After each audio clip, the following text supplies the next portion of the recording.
The MLB Gambling Podcast on the Sports Game Podcast Network is brought to you by Arnick Fantasy. They're coming to customers, play just $5, get $100 bonus funds. Use promo code MLB SGPN. And welcome everyone to the MLB Gambling Podcast here on the Sports Game Podcast Network. It's currently Saturday morning, November 1st, around 11 a.m. Eastern. I'm Reichel, joined by Lonte Smith. Together, we're going to break down the final game of the baseball season, Game 7 of the World Series. First time we've been here since, I believe, the Nationals and Astros series a couple years ago for Game 7 in the World Series. But either way, once again, one game left, winner take all. Should be fun. Looking forward to it. Lonte, how's it going with you? What's up? Yeah, pretty good, man. Ironically, Max Scherzer was pitching in that game too. Yeah, I mean, we had NBA Game 7. Obviously, the Super Bowl and March Madness are just one game set-offs. And then hockey went 6 or 5? Hockey went 7 2 years ago. Last year went 6. Oh, yeah. So, yeah, man, it's been a good sports year if you roll over the calendar, man, with Game 7s. And, yeah, I'm looking forward to it. It's going to be a good one. Yeah, it should be fun. But either way, once again, only one game left. So no matter who wins, it's the last time you watch baseball until basically spring training. Unless you watch something internationally. But either way, point is, should be fun. Looking forward to it. Before we get into the actual breakdown, though, of Game 7, do want to recap a bit of what happened in Game 6. And before we get into Game 6, a reminder that you can check out a bunch of different podcasts from this network covering a bunch of different leagues and sports, all for free. So the NFL, MLB, NBA, college football, and the NHL are all live. We've got multiple podcasts giving out free picks on everything. Subscribe to the SGPN feed on Spotify or Apple to catch every episode wherever you do get your podcast.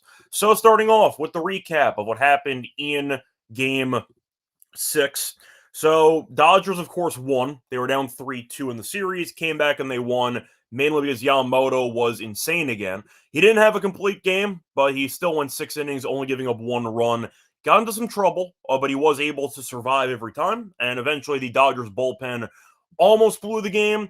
Keyword almost, as Sasaki let some guys get on base. They brought in Glasnow, who threw 3 pitches.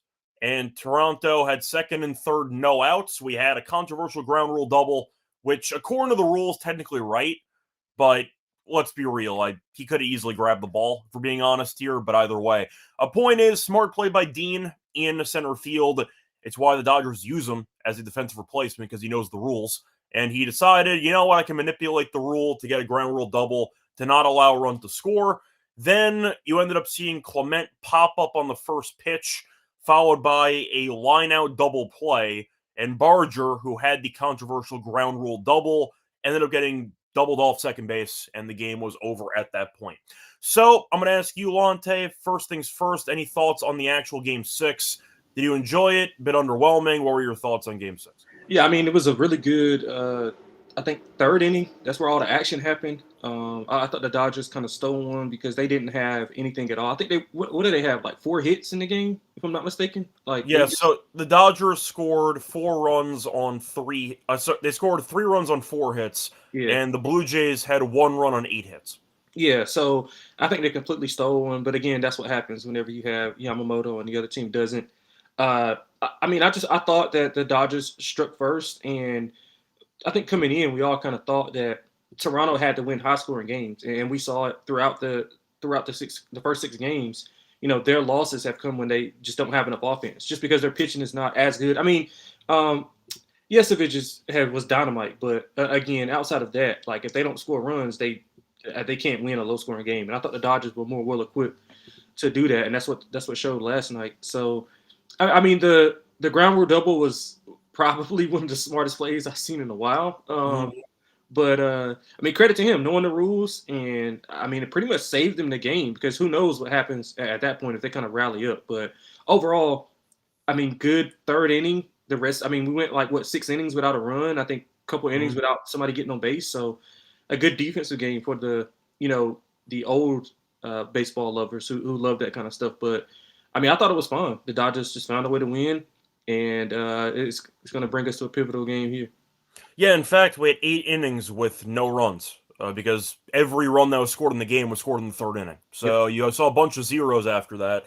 Betts had a pretty nice insurance single there after they moved into cleanup, And besides that, we saw Will Smith RBI as well. So Betts finally got going a little bit. They changed his spot in the lineup. He had a hit with 2 RBIs, so big bases loaded single. And once again, we ended up seeing a lot of solid pitching, a lot of squandered opportunities. The Dodgers were 2 for 6 with running scoring position, which is not terrible. Blue Jays, by comparison, were 1 for 9. So they left 8 guys on base, a lot of chances.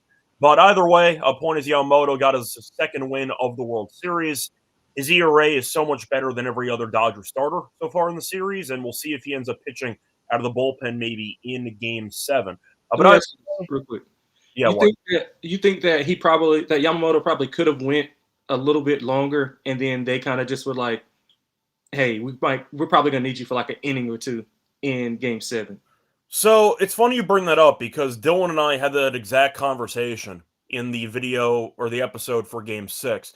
And I actually had almost the exact same prediction as what happened, or the exact same fake scenario.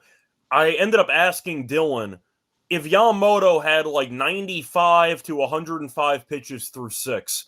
And coincidentally, he was at exactly 96 pitches. We had a conversation if Roberts would leave Yamamoto in just to try to steal an inning because he didn't really trust the bullpen at all. We both thought the answer was yes. The answer was no because they ended up using Wroblewski for an inning before Sasaki, and then Glasnow came in. But the point is, we were both wrong. We thought that Yamamoto would be pushed to about 110, give or take, and instead they pulled him at 96. But I did pose the exact same question, thinking what you're thinking, which is, do you potentially save him 15 pitches to give you something in Game 7? And we're going to find out because I see that kind of segues into what Bear's asking, which is, can anybody win MVP besides Ohtani and besides Vlad at this point? If Toronto wins, Vlad's getting it, as far as I'm concerned. Yeah, that's not I think for Ohtani, it's interesting because people are talking about him pitching and how we'll get into Game 7 in a second. The fact is Ohtani is now potentially an opener. We'll see how long he goes. If Ohtani stinks pitching in this game, and at the plate, maybe he goes like 1 for 4, and he just does not really do much from the plate, but pitching-wise, he's not very good. Do you still give him MVP? Because I was thinking about that last night. I have Yamamoto in my back pocket at like 18 to 1. So I think he's down to like 6 or 7 to 1. The thing is, Ohtani, besides Game 3, I know he had the homer in the blowout loss they had in Game 1, where he did have a meaningless home run, but it still counts towards the stats. He reached base 9 times in one game. It's arguably the greatest World Series game of all time by a player. Since then, he's kind of done absolutely nothing, and he got shelled on the mound in his only start. So I'm going to ask you, if Ohtani ends up struggling, I think if he has a good game, of course he's going to end up winning it. Yeah. But if Ohtani struggles on the mound and he doesn't hit a home run, he gets on base maybe one time, and he just gives up, let's say, 3 earned in 3-4 innings. Just not a good outing at all. And the Dodgers win anyway. Do you think he wins MVP? Yeah, so I think it comes down to basically 2 things. So obviously I think the odds are correct because Yamamoto has more, because Ohtani has more paths to victory than what Yamamoto has, because it's a chance that Yamamoto just doesn't see any time on the mound. Correct. Mm-hmm. So that's priced in, and I understand that. So basically Ohtani can be decent pitching and go 2 for 5 with a home run, a stolen base, a couple RBIs, whatever. And he'll win it. Like, all he has to do is go decent on one side of the ball or the other. Like, it doesn't have to be both. So, I would take a look at Yamamoto, because if Ohtani goes, let's say he gets in trouble early on and then he doesn't have it at the plate, Yamamoto comes in, they're up 2-1, he kind of shuts everything down at the end of the game, then I think that's the lasting, picture in everybody's heads. And it's like, okay, he's had these games earlier on, pivotal games. He pitched in obviously a win or go home type of scenario and was dominant. You know what I'm saying? So I would look at Yamamoto, but I kind of understand the Ohtani narrative. But if he has like a home run and like 1 earned, it's over. So that's kind of how I feel. But people are automatically penciling Ohtani in to be the massive favorite because, of course, he is pitching in Game 7. But they're only assuming the good outcome, which is him pitching well. Yeah. I feel like if Ohtani comes out there and just does not have it, and maybe Toronto jumps him, we saw him struggle in his only start so far in the series. And it's possible. We'll mention Game 7 in a second. But if you get a high-scoring game, Ohtani doesn't have it. They go down, let's say, 2-0 immediately, and Ohtani goes like 2 innings. And then the offense wakes up, and Ohtani does not have a monster home run or something. And Yamamoto does pitch out of the bullpen on no day's rest and actually pitches well to end the game. I think he can steal this. Yeah, I agree. And I know the Fox Sports panel with Ortiz and A-Rod and Jeter kind of said the same thing. Ortiz said he would vote for Yamamoto. I would vote for Yamamoto if I had to vote for it, but I don't, obviously. And not even just being biased because I have a ticket on Yamamoto to win the MVP. I just think that his starts have been so instrumental to the Dodgers winning. And the fact is, it's currently 3-3. Yamamoto has 2 of those 3 wins. So he's been extremely important for the Dodgers to even make it to Game 7 in the first place. Right now, I only see 3 people that can win MVP. Yep. For the Blue Jays, I just think it's Vlad at this point as the leader of the team. Guy who's had multiple home runs in the series. I just think he's going to win the award if the Blue Jays win. For the Dodgers, Ohtani or Yamamoto. I see a 3-horse race. Yeah. That's all I got. You? Yeah, agree. Completely agree. Yeah, I see Bear asking if Freeman could win it if he hits another walk-off. No. I'm going to say no. I don't think He's so. been horrible. Yeah.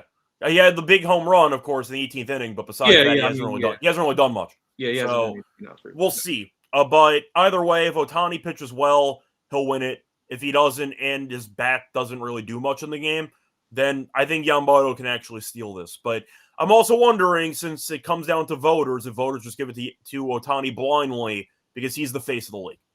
So we'll see what happens. But there's a face of the league tax with this line as well. I hope Yamamoto wins because I have a ticket on it. But if Ohtani won it, I would definitely not be surprised. That's kind of my expectation anyway.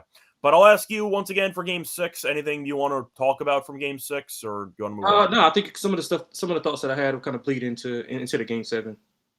Yeah, I agree. The last thing I'll say is the Barger base running was absolutely atrocious in second base. Yeah. It's not a Buckner blunder, but it's a pretty bad one. It's close. Yeah, I was going to say, we haven't really... I think it's probably worse based on the spot than the Judge drop fly ball, because at least that... Yeah. But that one was like Game 5. I know that they were winning that game, but they were still down a ton in the series. You're the tying run on second base in Game 6. Like, I think that one's like worse than the Judge dropped fly ball, but it's kind of in that territory. It's a really bad blunder in the World Stakes are higher, too. Yeah, that's kind of how I look at it. But once again, the Judge one was really bad, too. But the Yankees, I never thought were going to win the series when they were down 3-0. Right. It doesn't really hit the same. But either way, before we get into our thoughts for Game 7, a reminder, we are brought to you by our sponsor, ADVERTISE, using to bet on football and everything else. You could also use a Proper second to none. They have a lot of options for actually funding your account, including crypto. So use crypto for deposits and get payouts with crypto. At MyBookADG, use the code SGPN for a special 100% bet back bonus up to $5 from customers. MyBookADG promo code SGPN. We're also brought by Novig, which is the number one prediction market for sports in America. Get some great prices using Novig Reduced Juice, available in 30 states. Download the app when you do so. $50 and you spend just $5 if use our promo code SGPN. And then actually Novig promo code SGPN. Welcome back, everyone, to the MLB Gambling Podcast. Finish recapping Game 6. Time to move on into Game 7. So for this one, you're looking at a matchup between Ohtani and Scherzer. Don't know how long either guy is going to go. Ohtani might go an inning, maybe 4 innings. I'm sure a lot of it comes down to how sharp he actually looks. Roberts was asked about a post-game in Game 6, and he said, we'll see. Thanks a lot. That's a very, very thoughtful answer for us. For Scherzer, kind of the same story for different reasons. We know that Scherzer has been kind of underwhelming so far this season, but in the postseason, it's been a bumpy ride. I'll put it that way. Now, he was decent against the Mariners in his only outing of that series, 5 2/3, 2 earned. Started against the Dodgers, though, not great, 4 1/3, 3 earned. So I have more faith in Ohtani than Scherzer, but not much faith in either at this point, because Ohtani might not go length, and he wasn't very good in his first outing against Toronto in this series. Now, for the actual prices, Dodgers are favored in this game. They're about minus 145, minus 150. For Toronto, I see around plus 130. For the over-under, I see 7.5 or 8. 7.5 over is minus 122. The 8 under is about minus 115. So split line, you can shop around, pick whichever number you do want, depending on what script you're predicting for this game. So for starters, before we get into who's going to win the game, do you think with Ohtani as an opener, the Dodgers should be about minus 150? Yeah, about right. Just because of the sequence that they can go in. They can go Ohtani, Glasnow, maybe even throw in Sasaki for, like longer relief if they need to. Like they have the requisite pieces to, do, kind of a bullpen game if you want to say it that way. Scherzer, I mean, I just, like you said, I just don't have a ton of faith in him. I mean, he is the 4th pitcher in MLB history to pitch 2 Game 7s, if I'm not mistaken. So I mean, that's a good milestone, but like, I don't think he pitched well. And I think that was kind of his like swan song. I don't think he'll have it here, especially with the Dodgers offense not like living up to their standard. And I think this is one of those games where we kind of get everybody clicking on one cylinder, and that's not good early on for Scherzer. And then again, like if let's just say he blows up and gives up 3 in the first inning, and he gets through the second inning and gets in trouble in the third, who do you bring in? Like if you're Toronto. I mean, it's a great question because you got to think of who's available. I'd argue Bieber if I had to pick somebody. Right, and then would you bring your Savage in later? I mean, it depends how well Bieber pitches. We don't have a choice. You're right. That's what I'm saying. Like, so that's they're better equipped to handle this type of game than, I mean, you're going with Ohtani. I mean, Sasaki, he's been in the bullpen, but he's got starting pitching, experience. And I mean, Glasnow threw, you said 3 pitches, right? So, I mean, he wasn't in a ton of high leverage situations. So if Ohtani can go, 2 or 3 innings and be fine, Glasnow picks up and goes 2 to 3 more innings, like you kind of are in that mode where you can bring Yamamoto in or, Clayton Kershaw, maybe. Kershaw's thrown what? He's faced 1 batter? Yeah, I mean, but Dave Roberts said everything's on the table. So, I mean, I wouldn't be surprised. I mean, it's probably matchup dependent, you know what I'm saying? Like if Kershaw comes in, it's 2 outs against the lefty. Like there's no chance of giving him an inning. Yeah. So that's the only time I'd see Kershaw pitch. It'll be at the bottom of the lineup. Yeah, pretty much. It would be to Lucas again or to somebody there, but no, Kershaw's not going to go any length at all. Yeah, that's what I'm saying. They got one more. I'll give them props though. They got one more out of Kershaw in the series than I thought they were going to, so that counts for something, I guess. Yeah. I never thought we'd see him, but he ended up, of course, He ended up getting the ground out for Lucas, but I don't expect Kershaw to pitch basically at all in this series, or in this game. But anyway, so you think the Dodgers should be this big of a favorite? Yeah. Are you picking them to win the game? Yeah, I think they win the game. We saw, like I said, I think their offense will wake up here, especially against Scherzer. They've seen him once. He was semi-dominant in that game. A lot of it had to do with the Dodgers just not having it, to be honest. But I'll give him credit for that. They had poor at-bats. We saw Mookie kind of get things going early on with the big I think he had a 2 RBI single. Was it 2 RBI? With 2 outs in the third. Yeah, so that was a big hit. And then still at the middle of their lineup, like Teoscar was 0 for, Muncy 0 for. Like these guys did not produce. Yeah. And I mean, even Freeman was 0 for, if I'm not mistaken. So they have to put together. We haven't seen, like, when's the last time we've seen a complete like Dodgers like offensive performance? Like, I've been calling it out for weeks. We have not seen a complete Dodgers offense performance. It's been a minute. So you could argue maybe game 2 because Muncy homered and Smith homered, but still it wasn't really that dominant of a showing. Yeah. But you had a couple guys who stepped up. But no, it's been a while. The Dodgers kind of top out at 5 runs. Usually. Yeah, exactly. So I think this is one of those games where everybody shows up, timely hits, and they've been in position to like kind of break games open, and they can't do it. Whether that's Mookie grounding into a double play, flying out, whether that's Muncy striking. Like, it's all these different, components that go into the game that I think are going to flip for the Dodgers in this specific spot, especially if you you talked about this. I think you were one of the first people I heard talk about this, like home field advantage in baseball. It can flip on you. We talked about it with the Mariners. We talked about it with the Brewers. Like, if Scherzer goes out there and he can't, muster up 3 or 4 innings. It's going to be as quiet as a church. Exactly. And then all that pressure is on to the home team because the Dodgers are pretty much playing as free as they can if they get up 2-0. So that's the reason why I like the Dodgers. I think they jumped Scherzer early on. I'm looking at the Yerfie as well. So, yeah, I mean, I think the Dodgers might bury him here. We'll see what happens, but I'll ask you, based on what you just said, I'm assuming you like the over in the game. Yeah, I do. I like the team total over a little bit more, though. Okay, so for me, it kind of comes back to what I said for Game 6, which is I think the Dodgers win the game, but do I want the price to be that large? No, I don't. I think 150 is just an insane price for a Game 7 when you have an opener, basically, on the mound. The counterpoint is I think Scherzer's not going to pitch well in this game. So you might be looking at Ohtani potentially holding serve, which might just be enough to give them a lead. Ohtani ends up going 3 innings, giving up 1 earned, doesn't pitch well, but he still has a lead when he leaves the game. And at that point, you're looking at Glasnow again because he only threw 3 pitches in Game 6. And then we'll see how Glasnow looks, but you can still piggyback off that. Then again, Dodgers bullpen still not great. It's been okay in the series, but you still don't really trust the arms they have. Toronto, you're probably looking at some type of piggybacking from Scherzer to Bieber, maybe Yasevich if you need it. And then at that point, you let the bullpen go, but we'll see.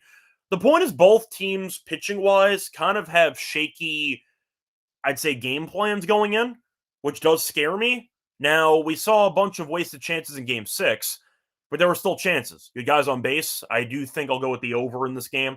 I do think 7.5's pretty low, so I'll go for the over on that. If you wanted to go for the first 5 total, you can find a 4 flat at -130. Mostly 4.5s at around even money, but there is a 4 on BetMGM at -130, which I do like. But I like the over. You mentioned the Yerfie. I like that. I think a lot of people expect the game, since it's a Game 7, comes down to the wire, automatic 3-1 game. I don't see that. I think both pitchers struggle, and I think that you're going to see both offenses get going. I definitely do not expect the game with 0 home runs again like we saw in Game 6. Both guys, I think, are going to struggle on the mound. I think we'll get some chances. I think that unlike Game 6, people convert with guys on base, and I see a high-scoring game. I think it could be a 5-3 game. Maybe it could be even more high-scoring, but both teams with their pitching game plans, I think, are pretty shaky for this one. So I agree with you about the over. I think the Dodgers win, but the problem is I really don't like the 150 price tag. I think it should be closer than that. So I guess for value, I'm on Toronto because I just think the Dodgers should be -130, -125. I don't see a massive money line price being warranted unless you really think Scherzer gets killed immediately. If you think Scherzer gets killed immediately, then sure, take the Dodgers. Yeah, that's what I think. Yeah. But then again, if you think Scherzer gets killed, then take the Dodgers first 5 -0.5 a run. Because you think that they're going to get buried early and get to avoid the bullpens. Like I think there are a couple ways to bet the Dodgers if you are picking these Scherzer blow-up start. So I don't like the 150 at all. That's kind of the problem that I have there, is that I think if you want to go for the Dodgers, there are better ways to take it at cheaper prices compared to the -150 money line. Yeah. I don't see any value on the 150 money line. Yeah. So if you like if you like the Blue Jays, I would just find like Vlad to win World Series MVP at +140. You can find +140 if you shop.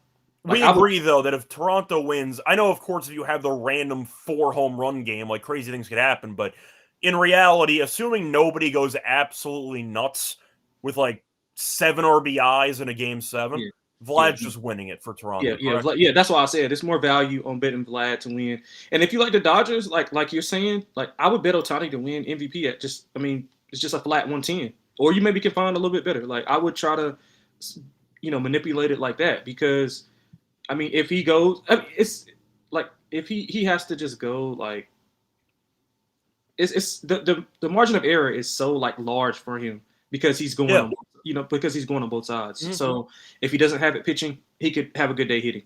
And if God forbid, if he has like 2 home runs and strikes out like 5 or 6 batters, it's over. Like, well, it's not even 2. If he pitches decently and has a double, he's probably winning the damn award. Like he needs to have an awful Game 7. Yeah. Like he's had awful games, but again, like I can't I can't. He's bet also against him. pitching. I get what you're saying. Look, Yeah. once again, I've mentioned it before on this exact show. I have Yamamoto at 18-1 to win MVP. I got 20. I think I'm borderline dead. I know that Ortiz and a bunch of people, I tweeted about it. I would vote for Yamamoto. But based on the voters, based on baseball, the fact that he reached base 9 times in a game, I just think that the voters are going to give it to him. That's kind of where I'm at, where whether you think it's fair or not, I think Yamamoto's impacted more games compared to Ohtani at this point. Yamamoto's had 2 wins. Ohtani had 1 crazy game.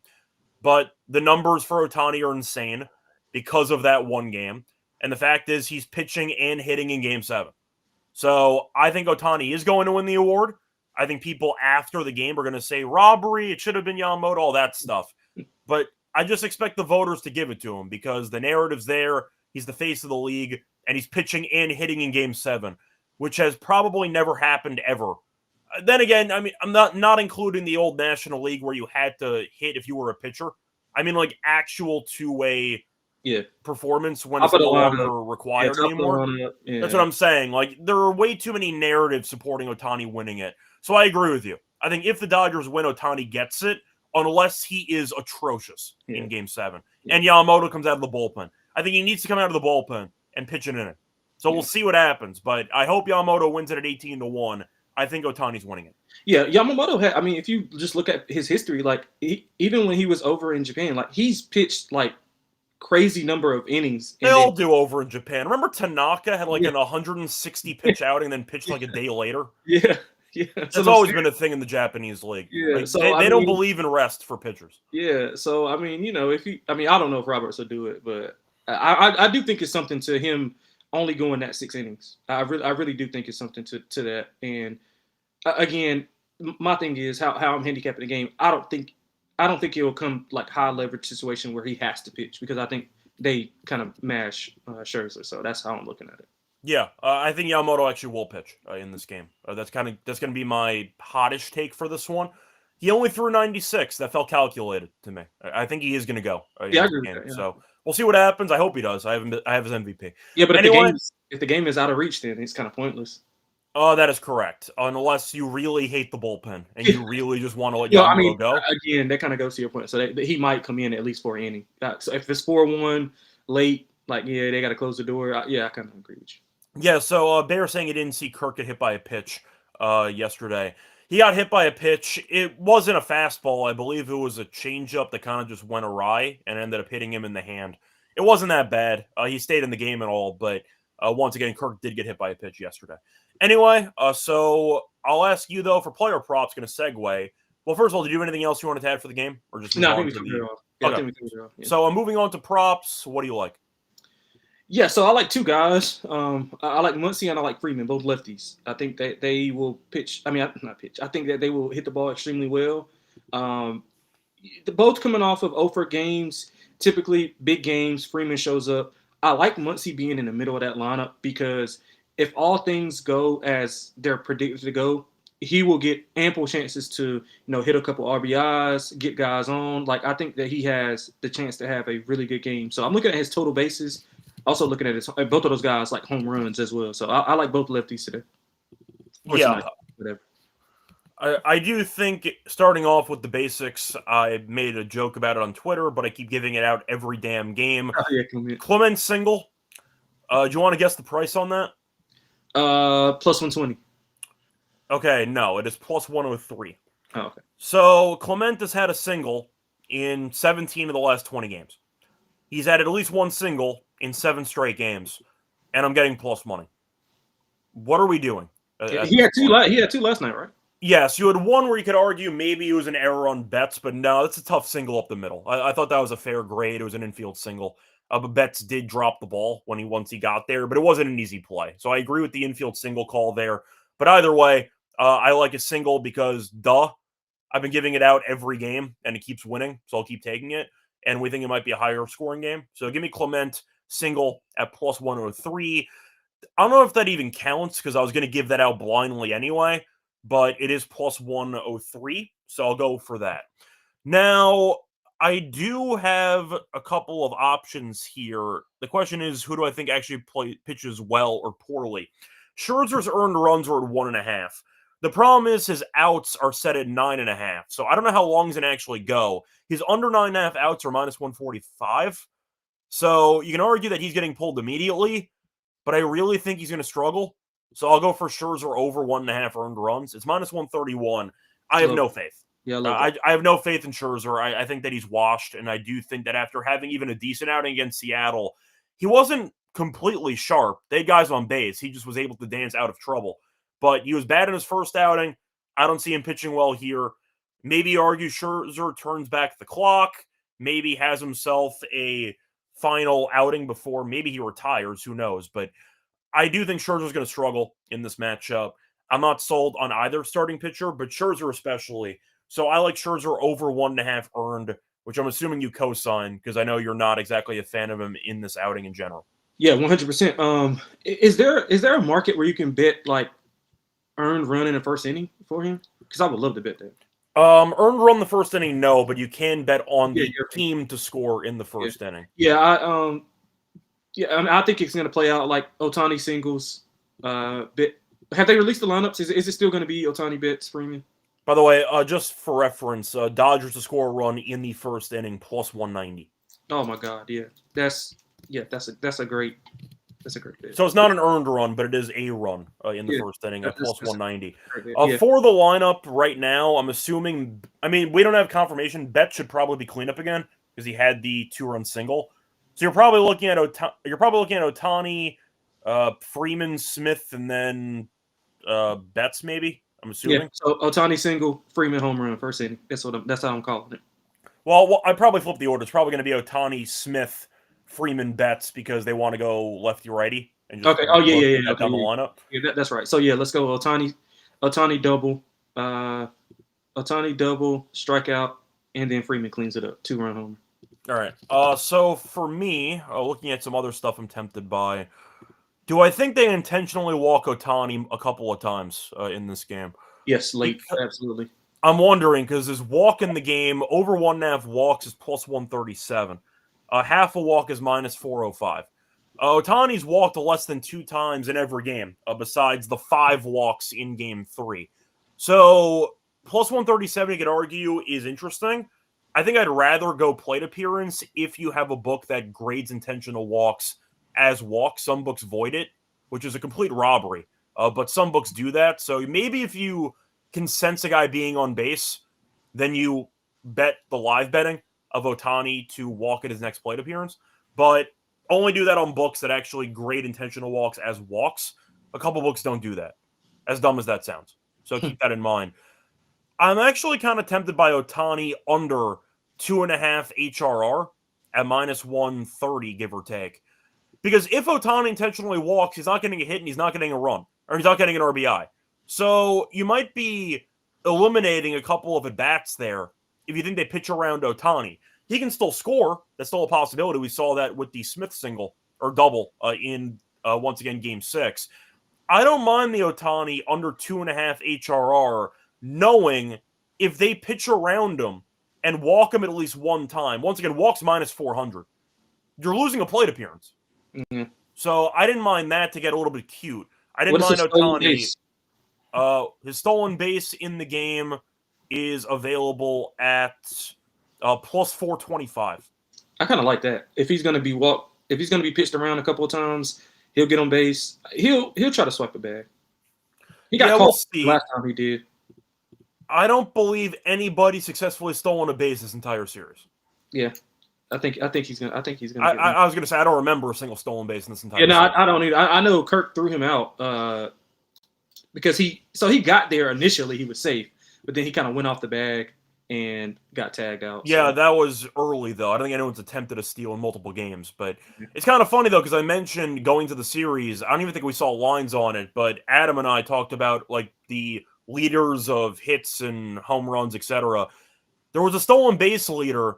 And I gave a shout out to Dean, but nobody has any stolen bases anyway. There was no line on Dean, but that was my long shot, just as a pinch runner Terrence Gore guy. but nobody's stolen a base this entire series. So we'll see what happens. Maybe that changes. But either way, I didn't mind Ohtani under 2.5 HRR, knowing they might pitch around him if needed. So that's kind of my thoughts there. Any other props you want to mention for this game? Let's see. We talked about Freeman, Muncy. No, not really. I think if you think that Mookie has, kind of found a new rhythm, maybe take his HRR. I mean, he's a big game player as well, so I'm tempted by a lot of things. But I've been losing on him like all playoffs, so kind of hesitant there. But yeah, I think the top of that lineup has a really good game. Yeah, there's one other prop I'm tempted by, but I wanted to ask you which you think is the better price. Teoscar no hits at plus 140, or Teoscar 2+ strikeouts at plus 113. Which one do you like more? Yeah, I would go with the first one. The no hits? Yeah, I would go with the no hits. Yeah, he's had some horrible at bats, man. Atrocious. Yeah, I tweeted about that too. His at bat construction is a mess. He's had some. It's pretty funny though for Teoscar because he struck out 5 times in the last 2 games combined. Yet he randomly had no strikeouts with 8 plate appearances in the 18-inning game.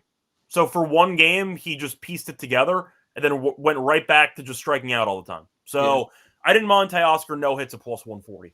I was looking at Vlad walks too. If I'm Roberts, I wouldn't pitch to him. Yeah, he's not seeing a pitch. I'm sorry. Vlad for his walk in the game is available at it's minus 148. Yeah, it's no shot. I would sorry. You're going down the first every time. For reference, by the way, 2 walks for Vlad is at 4-1, and he has walked 2+ times in 2 of the last 4 games. Yeah, I like that one. Okay, there we go.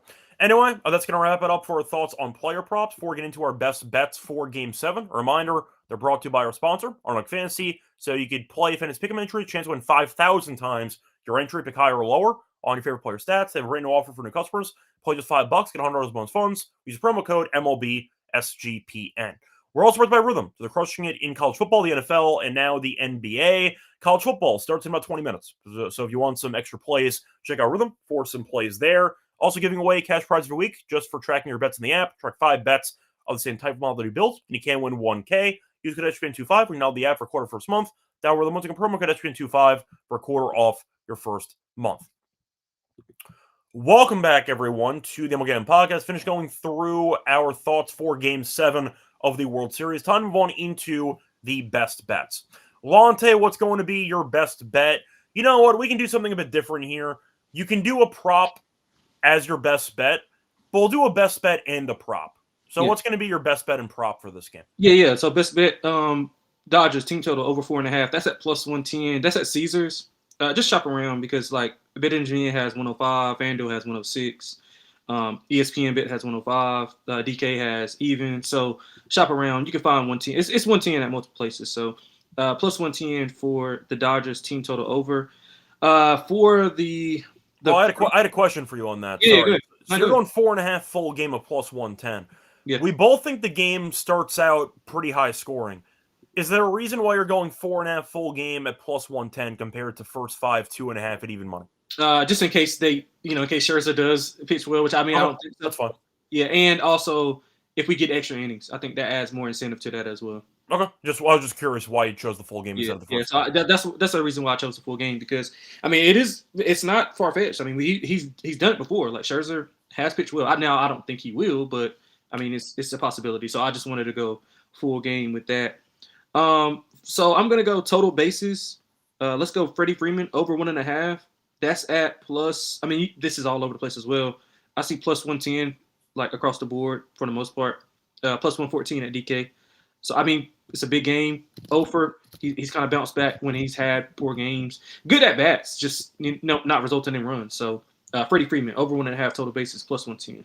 By the way, I saw somebody in the comment section saying that Freeman actually did steal a base in Game 3. So thank you for bringing that up. I forgot. Was that the ball? Yeah, the ball got by Kurt. Yes, and I was not sure if that actually counted as a steal or if that counted as just a wild pitch, basically. But yes, okay. Right now Freeman, I believe, is the only one to steal a base in the series. So he jogged and did it. Yeah. So Matt, thanks for bringing that up. I forgot they counted that as a stolen base. But for my best bet, I'm just going to go with the over. in the either game or first 5. I think I'll just go for the game because you mentioned extra innings. I thought about the first 5, which you can go for if you want it, but 4 at -130. I don't want to bet on 5 in the first 5. I ended up having the first 5 under, mainly because in the last game, because I just thought 5 wasn't that realistic. They got the 4. I got a refund. I can live with that. But I do think the full game 7.5 does feel pretty low when I have questions about both pitchers in this game. Not to mention Glasnow might be pitching for the second straight day. Couple of questions there. So I don't mind the over 7.5 -122 on FanDuel. Actually, I see 120 on Fanatics. So if you want to go for 7.5 there, I'll go for it as my best bet at -120 for 7.5. For the actual prop play, I got to do it. I have a couple of plays that I'm tempted by. Ohtani under 2.5 HRR. But you know what? It's become a running bit on the show because it keeps cashing. Give me Ernie Clement's single. We are going to ride this until the season officially ends. Clement's single at +103 on DraftKings. Got to take it. It's gotten there every damn game of the series. It has been the wagon of all wagons. I will go with, once again, Clement to record a single at +103 as my main prop. Anyway, moving on to home run picks. I said this to you last time. I said this last time. You can also choose a no home run if you want to. We should get there in Game 6. But I'll ask you, Lonte, what's going to be your home run pick for Game 7? Yeah, you know what's funny is I chose for in Game 5 when me and Mal did one of the games. I can't remember which one. They all kind of blend together. I picked at Toronto to hit no home run, and then the first 2 batters right. hit home runs against. And then the next game they don't hit a home run. Yeah, of course. But yeah, so I'm going with Max Muncy. We talked about it at the top. I like the 2 lefties, especially if they can get at least if they can get 1, maybe 1.5 times through with Scherzer. I think that either one of them will pick him off. Hopefully it's Muncy. So I'm going with Muncy. Yeah, so for me, I'm trying to figure out who I want to do because I need a good price with it. Do I think Ohtani actually hits a bomb in Game 7? I mean, the price is $230. Like, it's such a horrible price anyway. You're priced out. Betts had a big single. Do I think he hits a home run? I don't know. Will Smith's been okay in the series. I think I'll go with Will Smith. I think that at the end of the day, he's actually been seeing the ball quite well so far in this series. He's had a hit in 9 of the last 10. The fact is, he does have a home run in the series. It's $485. I didn't mind the price there. He thought he had another home run in the series, which he did not have in extra innings. But I do think the price is fine. Smith's batting top of the order, so might get a bunch of plate appearances. We'll see. But Smith has been constructing good at-bats, which is good enough for me. Give me Will Smith home run at +485 as my home run choice for Game 7. Anyway, that's going to wrap it up for the show and for the season, because win or lose, we're not going to be back. So, Lonte, I'll ask you, any last words for either of the Game 7 or for the season? No, man, I thought we had a good season as well, grinding out all these games. Yeah, man, just looking forward to hopefully capping it off with some winners. And yeah, man, it's gonna be a long off season for a lot of teams. I mean, we've seen some hirings already. I'm sure it's going to be a ton of movement early on with the free agents and some trades, with a lot of teams like thinking they're right there to contend. So I'm looking forward to it. I think it's going to be a pretty good offseason for the MLB. Yeah, I think it should be fun. Now, I know it is the MLB Gambling Podcast. We're going to have some off-season episodes at some point. There is also the World Baseball Classic taking place from March 5th to March 17th. Maybe we'll do some episodes for that too. So keep an eye out if you want some baseball. We might do that in March. So keep an eye out for that. But either way, that's going to wrap it up for Game 7 and for the season with the MLB Gambling Podcast. Hopefully you made some money along the way. Hopefully you enjoyed the show. We covered a bunch of games, covered basically all the games. So hopefully, once again, you enjoyed the show. Don't forget to like, subscribe to help the channel grow. Find me on Twitter, Reichel Radio. Find him on Twitter at XXLonteXX. Also, of course, Mal and Dylan, who couldn't be here for Game 7. Shout out to them, who also appeared in a bunch of episodes throughout the entire season. But last words, I thought it was a great season. For us, the channel grew. I know a lot of people enjoyed the picks and enjoyed the content. So hopefully, once again, you join us next season, also during the off season, and we might also do some World Baseball Classic stuff in March. So keep an eye out for that. Till next time, good luck to all of you.